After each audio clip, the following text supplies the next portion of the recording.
Mr. President, this hemisphere has paid a high price for tolerating 6 decades of Castro communism in Cuba. A regime that has caused the end of the democracy in Venezuela and in Nicaragua, and the largest refugee crisis of our lives. It is time to end it. The regime that infiltrated societies to spread chaos, hate, and division, and destabilize their democratic governments throughout the hemisphere and also here in the United States. Throughout the use of propaganda, the communist ideology has contaminated the minds and soul of young people in Latin America and in the United States. It is time to tell them the truth. President Trump, this dictatorship threatens peace and security of the continent.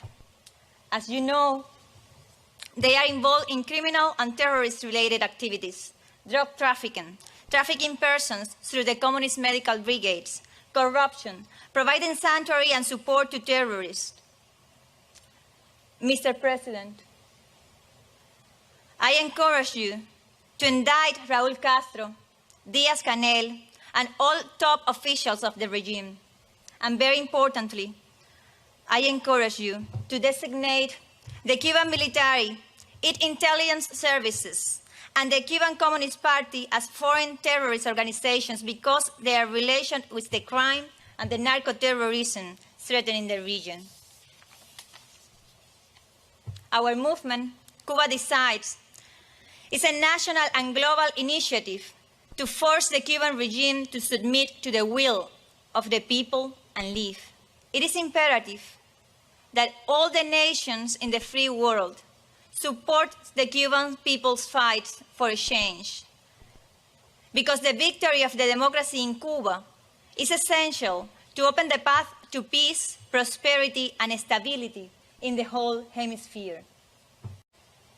Although the communist regime was able to kill my father, they were not able to kill his legacy.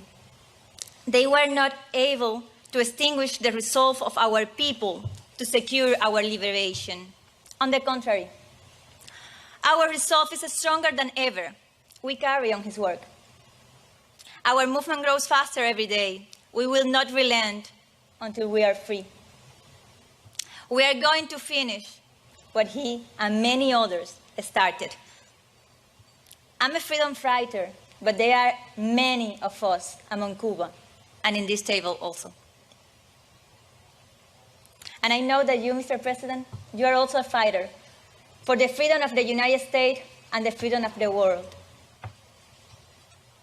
Mr. President, I invite you to join me in commemorating July 22nd to honor the victims of communism in all the Americas, to honor all of those who have fought and died defending democracy in Venezuela, in Nicaragua, in Cuba, and in other parts of our continent also.